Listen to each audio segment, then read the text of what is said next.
सूअर का मांस खिलाने वाला जालिम बादशाह पुराने जमाने की बात है। बनी इसराइल में एक बहुत ही जालिम और काफिर बादशाह हुआ करता था। वह लोगों को जबरदस्ती सूअर का मांस खाने पर मजबूर करता था।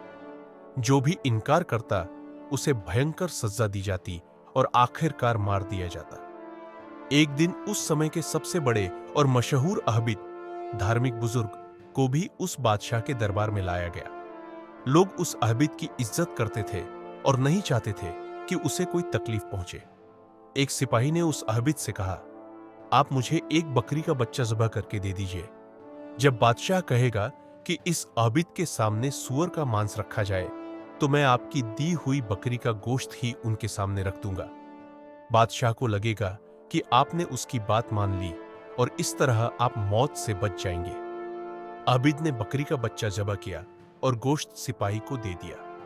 जब आबिद को बादशाह के सामने लाया गया तो बादशाह ने हुक्म दिया, सूअर का मांस लाओ और इसके सामने रखो। योजना के मुताबिक सिपाही ने बकरी का गोश्त उनके सामने रख दिया। बादशाह ने कहा, मेरे सामने सूअर का मांस खाओ। आबिद ने जवाब दिया, मैं ऐसा हरगिज नहीं करूंगा।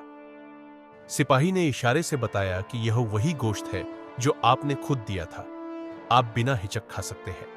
लेकिन आबिद ने फिर भी खाने से साफ इनकार कर दिया।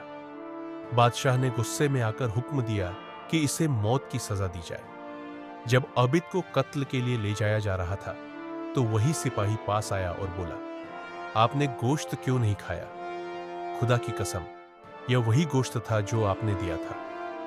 आबिद ने जवाब दिया, मुझे इस बात का डर था कि अगर मैंने ये खा लिया, भले ही ये हलाल ही क्यों न हो, तो लोग यही समझेंगे कि मैंने सूअर का मांस खा लिया।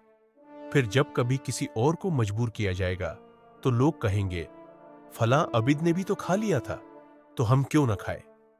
इस तरह मेरी वजह से लोग गुमराही में पड़ जाएंगे और मैं कभी नहीं चाहता कि मेरी वजह से कोई फितने में पड़े। इतना कहकर आबिद खामोश हो गया और फिर जल्लाद ने उनका सिर तन से जुदा कर दिया।